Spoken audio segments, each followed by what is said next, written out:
In this tutorial, I'll show you how to create a speed ramp transition in After Effects without using any plugins. You'll need videos, of course. I've got mine from pexels.com, and as you can see, the frame rate is 24 frames per second. So let's create a new composition based on that. I'm going to select 24 frames per second and then click OK. Drag the videos to the timeline and hide the top one for now. Then right click on the bottom video, go to time and select Enable Time Remapping. Then go forward to 8 seconds and create a keyframe for time remap. Then go to 1 second and drag that keyframe back to 1 second. And that'll really speed up the clip. So what we've done here, we've compressed 8 seconds worth of video to 1 second. That naturally translates to speeding up a video. Then go to 1 second and press Ctrl+Shift+D to split the layer and remove the remaining part.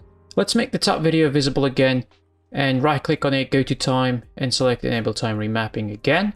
And do the same thing, go to 8 seconds, create a keyframe at 8 seconds and drag the keyframe back to 1 second.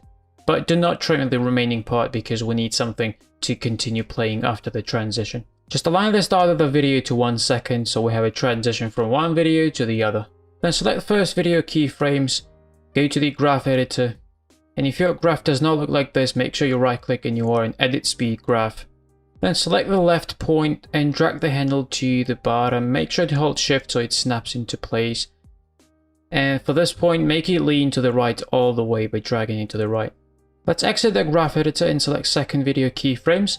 Go back to the graph editor. And this time select the right point and drag the handle to the bottom and align it to the straight line down here. And make the other point lean to the left all the way by dragging it to the left. Then exit the graph editor and preview our transition. And just like that, we've been able to create a really dynamic transition. As you can see, it starts slow, then gradually speeds up into a transition, and then slows back down. But one thing the transition is missing is motion blur. One way to fix that could be to add motion blur effects. Go to Effects and Presets and search for CC Force Motion Blur. And first we need to create an adjustment layer, so right click, New Adjustment Layer, and then drag CC Force Motion Blur to the adjustment layer.